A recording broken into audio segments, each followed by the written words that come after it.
The Peter Schiff Show. Well, so far the month of February is just 4 trading days old, and already the U.S. dollar index is down just over 3%. We closed January at 99.6 something, and we closed today at 96.5. The dollar index is just getting crushed. Gold going the other way. Gold now up about $13 today, closing above $11.55. The price of gold so far in the first 4 days of February is up almost 3.5%. But that shows you that most of the move in gold is the result of the dollar going down. Yes, gold's up a little bit, but only in terms of dollars. It's not up that much in terms of other currencies. This move, I think, is just getting started. But what is actually happening now is the markets are beginning to price in the fact that the Fed is not going to raise rates in March, right? They're going to wait till June. So instead of getting 4 rate hikes this year, we're only going to get 3. And I think that's the only thing that is now driving the markets. And obviously, if the markets were more realistic about what the Fed is likely to do, which is not raise rates at all, which is cutting them below zero, which is launching QE4, those are all the things that are going to be done. But none of these things are yet factored into the market. Yet despite that, we're still seeing all this momentum in the dollar and in gold. Gold stocks, of course, are just soaring. Many of these names have been up, 5 to 10% a day, each day so far in February. But you know what?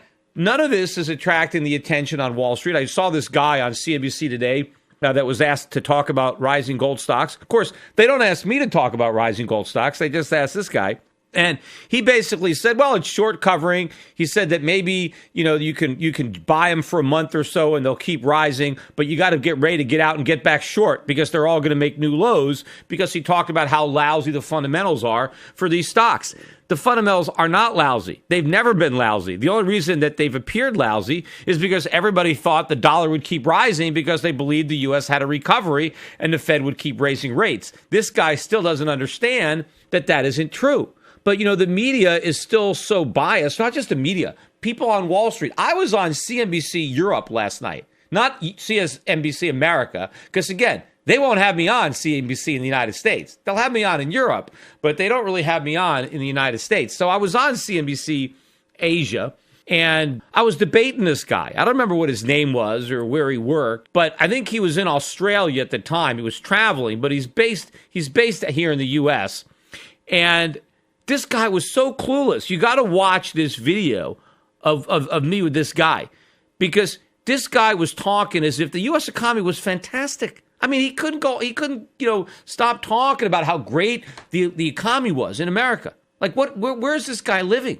He's talking about this strong jobs market, how household balance sheets are in great shape, consumers have paid down their debt, their real incomes are rising because gas is cheaper. We've got such a great economy. I mean, give me a break. I mean, the only reason that some consumers have better balance sheets is because they no longer have a house, right? Home ownership is at a 50-year low. So yes, consumers don't have the liability, but they also don't have the asset. But I don't even buy this. I mean, there's all kinds of car loans, auto debt, student loans, credit card debt, and real incomes are not rising, they're falling. And even if gas prices are coming down, rents are going up, right? Insurance costs are going up. Health insurance, your utility bills. I mean, most costs are going up. The only thing that's not going up is gasoline, but that's not enough. But this guy is like ignoring all the bad economic news, just like everybody else is ignoring all the bad economic news and just assuming that the economy is great. This other guy on CNBC that writes for CNBC.com, he's the guy that wrote this kind of hit piece on me not too long ago, making fun of me because he said I made the worst call ever on CNBC because I said gold was going to go higher when it was at 1,700 and it went down. And he said, that was the worst call ever made in the history of CNBC, which, of course, isn't even close to being true. There's been so many calls that are way worse than that were made on CNBC. In fact, they're made every day, and nobody writes articles, calling the people out for getting something wrong. But he had to write another article on why gold's going up. And he basically said it's going up because of inflation being too low. And he said, it's ironic because guys like Peter Schiff are trying to push gold by saying inflation is going up. And he said gold's going up, but not because of the reason I think. His idea was when inflation is really low, it means that central banks will make negative interest rates, and those negative interest rates are good for gold. Because, he actually said, or he wrote, rather, he didn't say this, he wrote it, that my idea that the economy would slow and we would have inflation, he said didn't even make sense. Because he said that inflation is higher when the economy is strong, and inflation is low when the economy is weak, which is exactly backwards. That is not how it works. If you have a strong economy that is productive and producing more goods, strong economies keep prices low. In fact, a really strong economy will be so productive that prices will come down. It's weak economies that lack production that end up having higher prices. And of course, it's those weak economies. Generally, they produce budget deficits, and so the central banks have to print a lot of money and do all sorts of bad things to, quote unquote, stimulate the economy. And so that's where you get the inflation. And of course, I argue with this guy, too, because he still wants to define inflation as rising prices, even though inflation is an expansion of the money supply. And people want to accuse me of redefining inflation. I'm not. I'm using the original definition. You get an old dictionary, an old Webster dictionary, and the word inflation just says expansion of money supply. That's it. That's what it is. They don't even mention the word prices. I mean, eventually they started using longer definitions, an expansion of the money supply that results in a rise in prices. They eventually did that. But now they cut off the first part, and they're just redefining inflation as rising prices. But that's not a real definition. It's the government that wants people to be confused about what inflation is and where it comes from, because the government's the source of it. And so the government doesn't want people blaming government for inflation. So by changing the definition to rising prices, now the government can blame anybody. They can blame greedy businessmen. They can blame labor unions. They can blame OPEC, right? When inflation is defined as an increase in the supply of money, well, who's to blame for that? Who controls the money supply? The government. So they didn't want the public to be able to make that link. So in George Orwell type fashion, right, they redefined what inflation is. But, when he wants to talk about all of the bad calls I've made on CNBC. What have the calls been lately? I mean, think about this. I was on CNBC, mainly on their website, before the Fed raised rates. And I made 3 market predictions on CNBC. 3 predictions. All 3 have come true. I said, 1, if the Fed raises rates, the stock market's going to tank. And the Fed raised rates and the stock market tanked. And in fact, they tried to throw that in my face because I was also on the show the day after they raised rates and the market was rising and they were making fun of me. They said, Peter, you said if the Fed raised rates, the market would go down, and look, it's gone up. And they were trying to point out that I was wrong. Well, I said, give it some time, stop claiming victory. It's been one day, right? It didn't even take that long for the market to tank. But why did I say the market was going to tank? Well, the conventional wisdom was if the Fed raises rates, it's going to be good because it's going to show the Fed is confident in the economy. And if the Fed is raising rates, it must mean because the economy is strong. And therefore, a strong economy is good for the stock market. What I said was, no, if the Fed does raise rates, it's going to be doing it into a weak economy. In fact, it's probably did it in a recession, right? They probably raised rates in a recession. And so that's not good for stocks, right? Because, recessions are bad for stocks, and so are rate hikes. But imagine having both together. Normally, you don't. Normally, when there's a recession, the Fed is stimulating. Now you have the Fed with a contractionary monetary policy in a contraction. They're trying to slow down an economy that's already in recession. So that's a disaster. But the other thing I said, because people were saying, well, we don't have to worry about the rate hikes because historically, right, when the Fed raises rates, then, we get a couple of years. It takes 2 years before the market goes down. And I said on CNBC, I did a whole podcast on this. I wrote a commentary on this.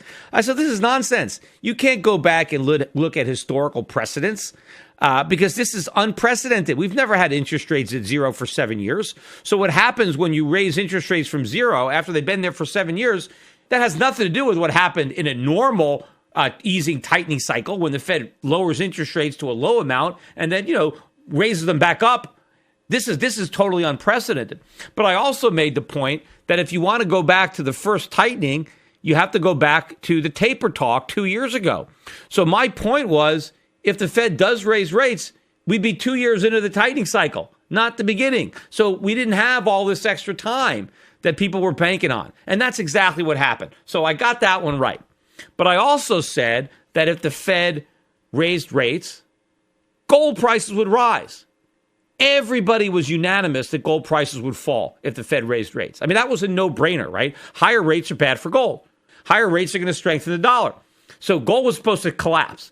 Gold is up better than $100 since that initial knee-jerk sell-off. And if you remember, I recorded a gold video blog, and I specifically said that if the Fed raises rates and you get a knee-jerk move down, buy it, because that's going to be a great buying opportunity, and that was the exact low. I mean, if you had bought that dip, you're $100 ahead already on that buy.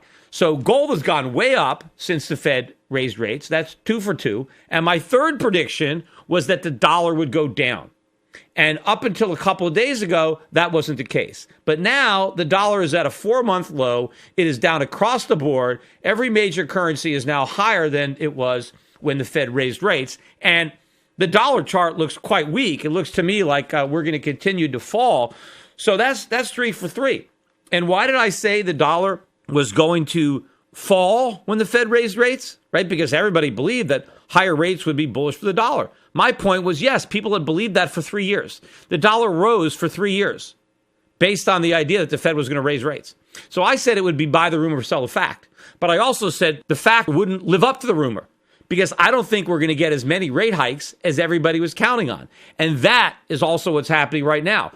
The markets are now dialing back their expectations of how soon and how much the Fed is actually going to raise rates. And I said that. I said that the minute the Fed raises rates, the markets are going to start discounting the next easing cycle. And what they don't know yet is the next easing cycle is going to get started a lot sooner than anybody thinks. And so this dollar is going to be much weaker than everybody thinks, and gold is going to be much stronger. But let me get to the economic news that came out today, which also verifies what I've been saying. You know, one of the other forecasts that I made on CNBC, and they actually wrote an article about it and gave me, made fun of me for it, is I said that I thought we'd have a horrible Christmas, right? And they wanted to, portray me as like the Grinch because I'm telling people they're going to have a horrible Christmas. And I didn't mean people. I meant the retailers. The retailers were going to have a horrible Christmas. And in fact, we did. We had the worst Christmas selling season since 2009, when we were in the Great Recession. And it wasn't just the bricks and mortars, because Amazon reported weaker than expected holiday sales. That's why the stock is cratering. So I was right about that. But what did I also say? I also said that we're going to have a lot of layoffs in January. I said January was going to have a big increase in layoffs. And what did we get? We got the report today from Challenger Job Cuts, 75,000 announced layoffs, about triple what was announced the month before. This is the biggest announced layoffs in a January since January 2009. So the last time companies announced this many layoffs in a January, we were in the Great Recession. So again, another thing is happening that only seems to happen when we are in a recession. Now, we also got the weekly jobless claims that continue to edge up.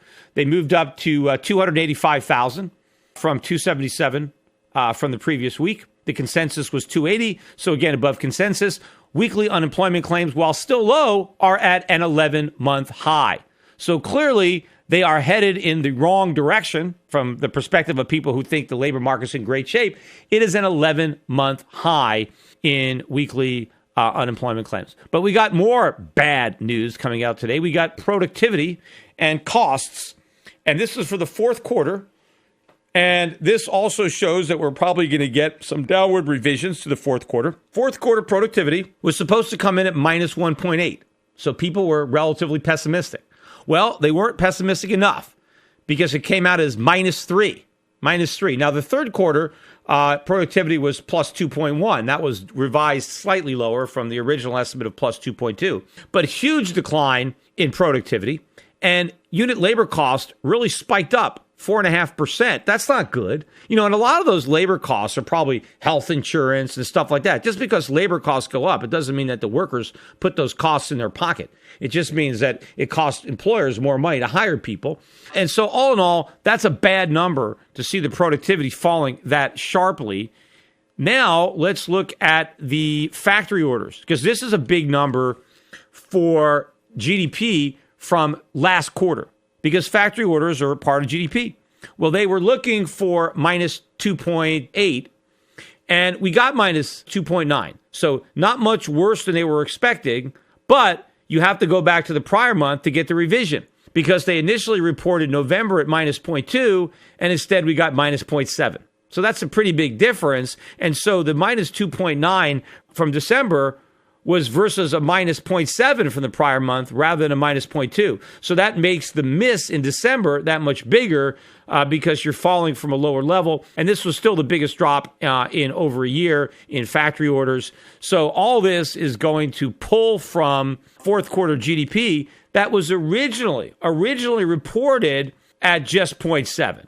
So it's going down. I mean, even the Bloomberg Consumer Comfort Index edged down from 44.6 to 44.2. I mean, all the news that came out today pretty much was bad, yet no one cares, right? Because supposedly the jobs market is still strong. And we're going to get this jobs number tomorrow. And I'm probably going to do a video blog. I've kind of gotten into the habit now of doing these video blogs every time we get a jobs number. And these job numbers keep on, they're good, right? Every time we get one, it's good. And again, it's only good superficially. It's good because, we're creating all these part-time jobs. So obviously the numbers are going to be higher when you have to hire more people that work fewer hours. But for some reason, that simple fact is lost on everybody, and everybody wants to pretend it doesn't exist. But that's fine, sure. Everybody wants to live in this fantasy world, and they want to stay in there as long as possible. But one of these days, that bubble's going to burst because we're going to get a bad jobs number. And I don't know if it's going to happen tomorrow. We'll see. We also get the trade deficit, which is going to be another important number, both the current number and the revision from November, because both of these numbers will factor into the fourth quarter GDP as to whether or not it's going to be a negative quarter. But of course, if it is a negative quarter, and if we end up getting another negative quarter, somebody asked me on an interview, I think it was today, when is the Fed going to admit that they were wrong, and then lower rates? They're never going to admit that they were wrong. They've never done that. They haven't admitted to one mistake from the 2008 financial crisis. They inflated the housing bubble. They caused that crisis, yet they have yet to admit that they did anything wrong. They will never admit they did anything wrong. If the Fed has to lower rates, or when they lower rates to negative, and when they launch QE4, it's not going to be because they say they made a mistake. They're going to say that when they raised rates, it was the right thing to do. That given the data that existed at the time, they raised rates in an appropriate manner. What they're going to say is something happened after the rate hike that nobody could have possibly predicted. Just like they pretended nobody predicted the 2008 financial crisis, when many people did, myself included. They're going to do the same thing this time. They're going to say we did exactly the right thing, but then out of the blue, kind of like a meteor, just freakishly landing, something that nobody could have seen coming, this happened. And since this crazy thing out of left field just happened and took everybody by surprise, well, now we have to react to it because we always said that we were data dependent. And so now, since the data has caught everybody by surprise and doing what nobody thought it would happen, well, now it's up to the Federal Reserve to save the day again. We're going to come back and we're going to do exactly what we did last time because we saved the economy from the last financial crisis. We saved the economy from the Great Recession. We're going to do it again. Right? And what worked so well last time, as far as the Fed is concerned? Lowering interest rates and printing a bunch of money and buying a bunch of bonds. That's the secret sauce to the economic success. That's all you got to do. And it's not even a secret because they tell everybody what it is. So they're going to do it again. But of course, when you start your rate cutting cycle from a quarter of a point, just going to zero ain't going to give you much of a stimulus, right? So they got to go negative if they want to have much of an impact. And of course, they're going to have to do QE4. And but again, they're not going to say they did anything wrong. But hopefully the markets will figure it out. Also, more bad news today coming out of our nation's retailers. And again, this is another forecast that I made with respect to how I thought retail sales were going to go. Everybody is still so convinced that the consumer is so strong and they're expecting strong retail sales. After all, right, so many people have all these jobs. They're going to go and spend their paychecks at retailers. But I know that the jobs are low paying, they're part-time, and people don't have extra money. Despite the lower gas prices, they're using their windfall, their savings from cheap gas, they're using that to pay their electric bills or they're paying their health care bills or whatever it is. So we got two retailers, Ralph Lauren and Kohl's, getting decimated during the trading because they reported lower than expected results from the fourth quarter, and they guided lower for this quarter and this year. Ralph Lauren down 22% today to a new 52-week low or multi-year low. Kohl's, similar decline, down about 19%.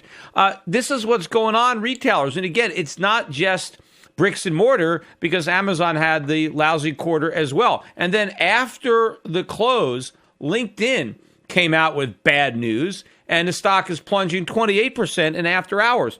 Now, how does LinkedIn make money, right? They make money from corporate customers who are looking to hire people, recruit people, and so they use LinkedIn, and that's, I think, their biggest source of revenue. Well, corporations aren't spending as much money to use LinkedIn to hire people. What does that tell you about the pace of hiring? I mean, it tells you that the labor market is not nearly as strong as everybody thinks if companies that earnings are tied to recruitment and hiring, if those companies are disappointing expectations. So the retailers are getting decimated. All these companies are showing lower than expected earnings. All of this stuff is consistent with a recession. All of the economic news that we get is consistent with recession, except for that one lone outlier, the jobs data. And again, Wall Street is willing to completely dismiss everything else that they see. And they just stare at this one indicator. And as long as they see that 200,000 jobs a month, as long as they see that low unemployment rate, that 5%, then they think everything must be great, and it doesn't matter what else is happening. So what's going to happen is one day we're going to get a bad number. Maybe that day is going to be tomorrow, and this whole bubble is going to prick all at once, because it should have happened gradually. People should have figured it out based on all this evidence mounting day after day, month after month. But no, people look the other way, blindly staring at this one data point, thinking it's good, and not even bothering to peer beneath the surface. And again, they don't have to look that deep. It's pretty obvious what's behind these so-called good jobs numbers, and it's obvious that it's a farce. But it's just because nobody wants to believe it. That's the only thing that makes sense to me, because it's so easy to figure this out. It's not rocket science, so it's got to be because the people who aren't admitting it simply don't want to. They don't want to know the truth, right? Yeah, it's like Morpheus tries to give that pill to in the Matrix, right? Or the one guy that talks about the pill, he doesn't want to take that pill, or he doesn't want reality, because fantasy is a lot better than reality, especially when the reality is that you're a human battery and you're living in a post-apocalyptic world, right? I'd rather live in that fantasy world where everything seems nice, right? And so all the people that want to believe that the economy is great and that what the Fed did worked and this is a real recovery and everything is fantastic, they can't believe that if they want to acknowledge the problems with the jobs numbers. And so they're completely ignoring all the problems and pretending everything is fine. Well, pretty soon, they're not going to be able to pretend anymore. And I think what's already happening in the dollar and with the gold market is telling us that the days of make-believe are soon going to come to an end.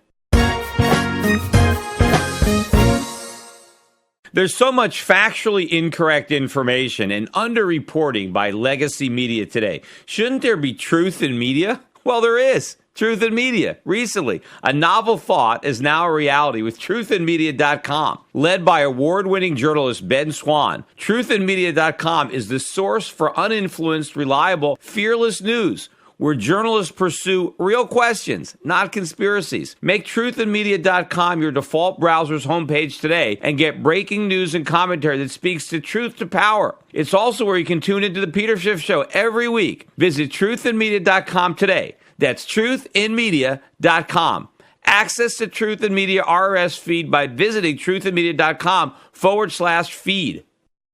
Attention listeners, I have an urgent message for you. We're in the middle of a war. The global conflict is destroying the lives of millions without a single bomb being dropped. It's called the International Currency War, and your bank account has been drafted to fight. The victims in this conflict are our currencies, the dollar, the euro, the yen, the pound. They are all heading to zero as irresponsible central banks compete to see who can print the most the fastest. But there's one form of money politicians and central banks can't destroy: gold.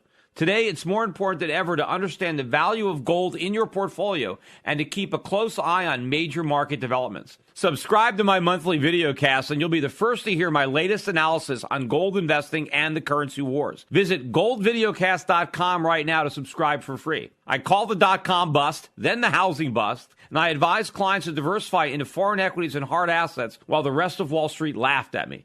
Now I want to keep you up to date on the next crisis that is brewing. My Gold Videocast also includes personal interviews I've conducted with other contrarian investors like Jim Rickards and Axel Merck. Gold has gone up 256% since 2003, but it has a lot further to go. Don't miss the rally. You can prosper during this time of currency wars, but only if you stay educated. Get a free subscription to my Gold Videocast at goldvideocast.com. That's goldvideocast.com.